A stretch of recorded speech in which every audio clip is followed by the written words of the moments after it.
UFC 298, Alex Volkanovski taking on Ilia Topuria. Henry Cejudo taking on Merab. Paulo Costa taking on Robert Whittaker. Now, who do I have winning in all these three? If I put aside my differences and my feelings towards these athletes, who do I think is going to win? I cannot go against. What's going on, boys? Welcome back to the channel. And ladies and gentlemen, do we have a banger breakdown card for you? Okay, we have UFC 298, Alex Volkanovski taking on Ilia Topuria. Then in the co-main event, you have Paulo Costa taking on Robert Whittaker. And then another banger in the card I want to talk about is Henry Cejudo taking on Merab. Okay, now guys, after watching all these guys and their breakdowns that you guys have been loving, thank you guys so much for all the views and the likes and the comments, truly appreciate it. Now let us start off with Henry versus Merab. This is probably going to be fight of the night. The reason why I'm saying that is because you have Henry Cejudo, who I have trained with, who is probably, in my opinion, one of the most strategic athletes I've ever come across. He's very deliberate about how he trains. He loves to control the distance. He loves to measure with the karate stance style and try to land the right hands. Now, on the other flip side, you have Merab, who is just a machine. This guy has the cardio, and his pressure and his output is through the roof. One of the things I remember Henry telling me is that he is not a very high output athlete. He is more about the quality instead of quantity. Now, I think going against a guy like Merab, you need to match his quantity, because sometimes if somebody's going to go out there and just be very strategic about overwhelming you, putting you in the chaos, that forward pressure, that cardio, it typically breaks people. That's why he is the #1 contender. If you put aside all the, the accolades, who's more popular, he should be fighting for the belt. He has the most consecutive wins in the bantamweight division. He is the #1 contender, and he's taking on Henry Cejudo to earn his rightful spot at the championship, even though Cheeto is getting it. But when I look at this fight, I'm friends with Henry Cejudo. We've trained together, so I'm backing him. But as an analyst, when I sit back and I look at both these athletes, they're both very damn good. If Merab is able to get his game off by over-pressuring Henry, getting a takedown on Henry Cejudo, and forcing Henry to make a bad decision and getting Henry to think and second-guess himself, we will see Merab, the machine, destroy Henry Cejudo. But if Henry can go out there and do what he does best, control the distance, use his wrestling, he has amazing takedown defense. Not just fight at the distance, but also fight when Merab pressures him. Make it a dogfight like what he did to Marlon Moraes. He can go back and forth. He did it to Dominic Cruz. Be patient, wait for him to duck his head, that lands a head kick and knocks him out. And also, when he fought Marlon, there were some amazing exchanges there. And once Marlon started to gas out, you saw Henry put the pressure on him. I think Henry's going to have to put the pressure on Merab and force that fight and make it a nasty fight.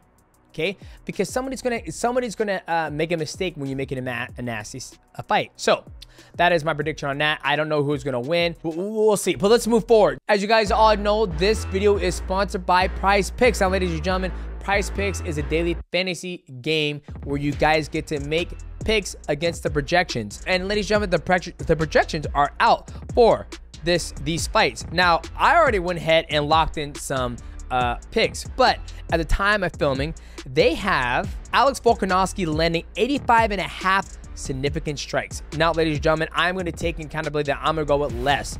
I believe someone's getting knocked the f out. I'm just going to put it out there. I think Ilia Topuria is too dangerous. He will put himself in a position to either land a knockout or get knocked out. So I am going to go with less, with 85.5 strikes in a 5-round fight. And then on the flip side, you have Ian Gary with 76.5 strikes. I'm going with less. He's taking on Geoff Neal. It's a 3-round fight. I don't think it's going to happen. And here is an interesting one. Takedowns. Now you have Henry Cejudo, who is Olympic gold medalist. Don't you guys forget that. Three champion, Olympic gold medalist, flyweight champion. He beat Joe Moa, and bantamweight champion, Triple C. They have Merab landing 3.5 takedowns. I went with less. I don't believe Merab can get Henry Cejudo down 4 times in a fight. So those are my picks. Once again, you're not playing against everybody in the world. You're playing against the projections, what people think is going to happen in the fight. Now, if you guys want to give PrizePicks a try, all you got to do is go to the App Store, whether it's an iPhone or Android user, download PrizePicks, and when you do that, make sure you use my code MIGHTY. They'll match up to $100 of your deposits. Ladies and gentlemen, make sure you make the right picks at the right place, which is PrizePicks. But let's move forward to Robert Whittaker versus Paulo Costa. The biggest thing with this one is we know Bobby Knuckles is gonna come out banging and slanging. Very, very technical. Loves to take that karate stance, landing his feet back and forth, switching from southpaw to orthodox. He loves that same side punch high kick. You saw he did a lot of that in all of his fights. The biggest thing about Paulo is that he doesn't fight enough. For the man who's built like a Greek god or Brazilian god, the man is not active enough for me to break down his fights. I think his last fight was against Luke Rockhold. Luke Rockhold has had a fight since then. He's fought bare knuckle fighting, and that was you know, last almost May 5th when I fought what's his name, Adrian Moraes. So that's the biggest thing with Paulo Costa, is that he does not fight enough. We don't know how he is going to come out there and fight. Obviously he has Eric, captain, one of a great coaches out there in his corner, and I think Paulo's just got to go out there and fight. The biggest thing, like I said before, and I'll say it again, is he doesn't fight enough. So the thing that he's going into this fight is going to hurt him is not being active enough and fighting high level competition to a Robert Whittaker has been in the fire. He's been fighting more often, and he's been fighting better competition. So we'll see what happens. Now let's go to the main event, what everybody's super excited to see. Now, ladies and gentlemen, there hasn't been a fight like this where you have two high IQ athletes about to go head to head. Alex Volkanovski is probably one of the champions out there who have improved while being the champion. What do I mean by that? Each time this gentleman has fought, he always gets better. He outstrikes everybody he's smaller than. He outstruck Yair Rodriguez, Max Holloway. He's outstriking people that have the range advantage, even though he is smaller. Now you look at Ilia Topuria. This gentleman is good everywhere, just as good as Alex Volkanovski. I will give the X factor to Ilia Topuria because he is not afraid to get in there and exchange, and I believe he has the power to turn off Alex's lights. Not saying Alex can't knock him out, but Ilia has shown that he'll put himself in harm's way to land that knockout shot. And the two things these guys do very well is they make adjustment as the fight goes. They'll go out there and try to implement their game plan. If it doesn't work, they'll go back to the corner, come back out, and they're able to make adjustments. This is when you know a fighter has a very high IQ, is that they come back to the corner, they sit down, they talk to the corner man, and they make adjustments on the fly. To a lot of people, they can't do that. Even at a championship level, you've seen athletes, they can't get away from what's got them to the dance, right? And I believe Ilia and Volkanovski, these guys have the IQ to be able to do that. Now, let's look at the things that Alex Volkanovski does very well. One, he's super athletic. He's very fast. He uses the whole tool bag of mixed martial arts. Those good inside kicks, those leg kicks. He always moves on a parallel angle when he's about to attack his opponent. He attacks him southpaw and orthodox. Now, on the flip side, you have Ilia Topuria, where I believe he has more of a boxing stance. He comes up to the edge of the void. He gets the YX axis going on, always moving his head, low posture, and he always throws beautiful combinations. It's typically when he's inside the void, he always goes upstairs, downstairs, back upstairs. Beautiful knockouts.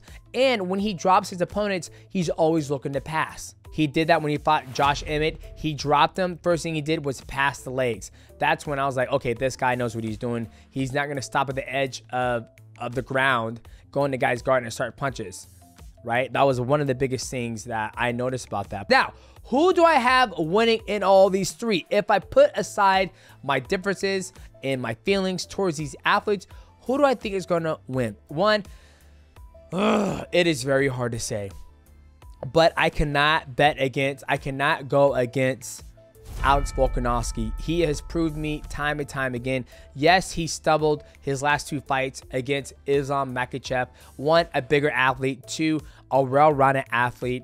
And, you know, the second fight against him, he was drinking every single day. So hope his head is in the right spot, which it is, going against Ilia Topuria. Now, Alex always makes the right adjustments. He always has the right game plan against certain athletes. And I think he's not going to have to worry about the range problem when he fought against Max, Islam Makhachev, and Yair Rodriguez.